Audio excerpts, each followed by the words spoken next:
तो हमारे भजनलाल जी भी मापदंडों में खरे नहीं उतरते, फिर तो उनको मुख्यमंत्री भी नहीं रहना चाहिए। और अब तो नीम का थाना वो जिला है जिसको वापस लेने के लिए आप और हम लड़ेंगे और जीतेंगे। गृह राज्य मंत्री टेने के आह्वान पे उनके गुंडों ने, उनके बेटे ने 4 किसान और एक पत्रकार को गाड़ी से कुचल दिया। वही देश का प्रधानमंत्री इस देश के अन्नदाताओं से माफी मांगकर काले कानून वापस लेना पड़ा। 400 का नारा दिया था और 240 पे अटक गए, वो भी बेईमानी से। क्योंकि नीम का थाना वो है जिससे दिल्ली से बंबई जुड़ती है।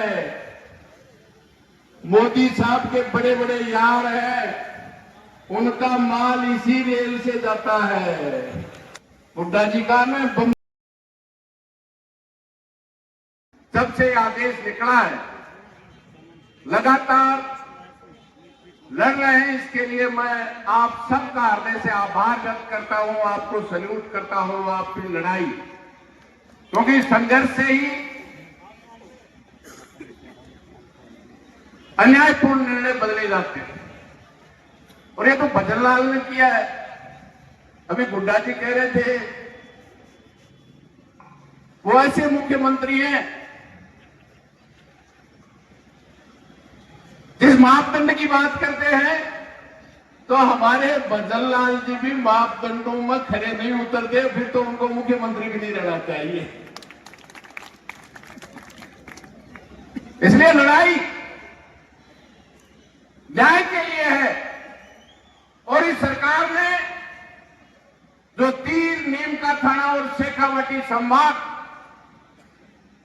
जैसे केएल मीणा जी ने कहा, सब मापदंड पूरे करते हैं।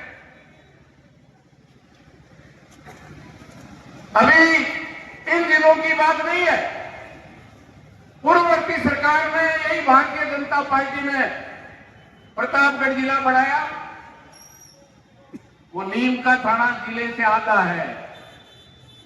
संभाग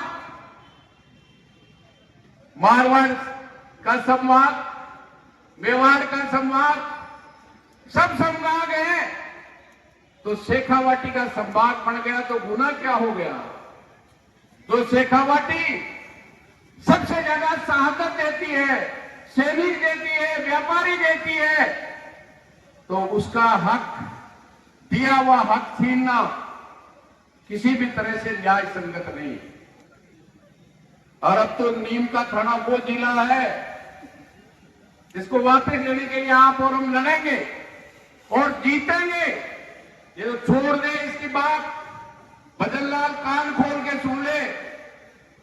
अरे इस देश के किसानों पे इनके आका नरेंद्र मोदी ने 3 काले कानून इस देश के अन्नदाता के खिलाफ कोरोना के वक्त लेके आए थे, जिससे देश का बहुमत अन्नदाता और मतदाता, उसकी धरती पे खून पसीने से पैदा होने वाली हर चीज, बड़ी बड़ी अंबानी, अडानी, टाटा, बिरला को लूटने के लिए कानून लेके आए थे। 12 महीने से ज्यादा इस देश का तमाम अन्नदाता, चाहे 500 से ज्यादा जिनके झंडे अलग थे, डंडे अलग थे, नेता अलग थे, लेकिन सबकी समस्याएं एक थी, ये काले कानून रहे तो देश का अन्नदाता नहीं रहेगा, इन कंपनियों का मजदूर हो जाएगा। आप आश्चर्य करोगे, 700 से ज्यादा किसान शहादत दी। गृह राज्य मंत्री टेने के आह्वान पे उनके गुंडों ने, उनके बेटे ने 4 किसान और एक पत्रकार को गाड़ी से कुचल दिया। लेकिन देश के किसानों ने हौसला रखा, जज्बा रखा। इसलिए भजनलाल जी, जहां से पर्ची आई है उनको पूछ लो। 12 महीने के बाद वही देश का प्रधानमंत्री इस देश के अन्नदाताओं से माफी मांगकर काले कानून वापस लेना पड़ा, तो इस देश के अन्नदाता की एकता और संघर्ष का नतीजा था।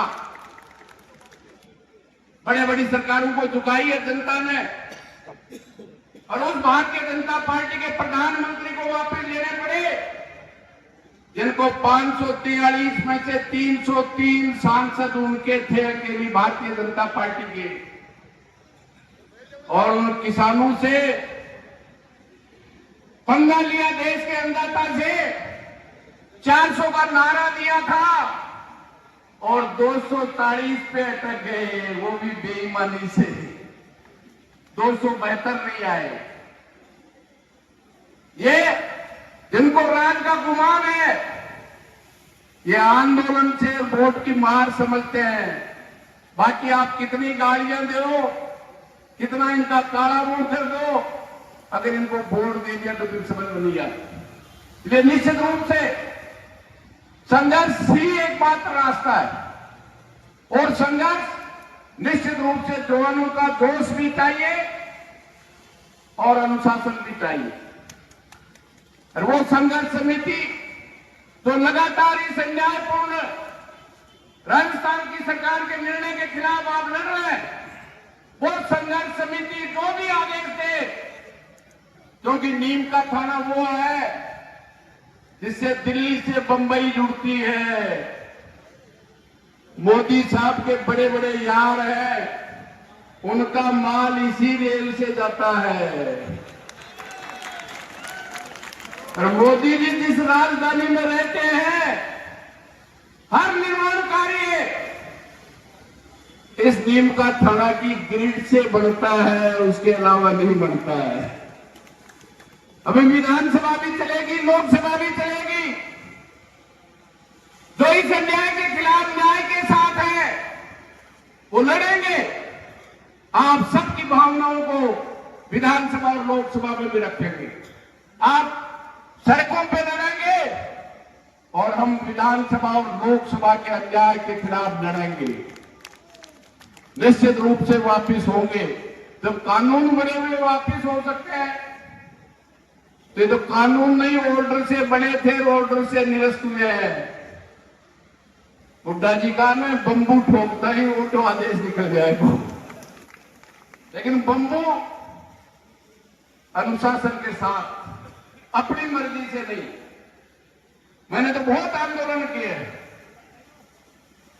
वसुंधरा जी के खिलाफ, गहलोत जी के खिलाफ भी राजस्थान की विधानसभा को 4 घंटे तक दरवाजे बंद किए थे।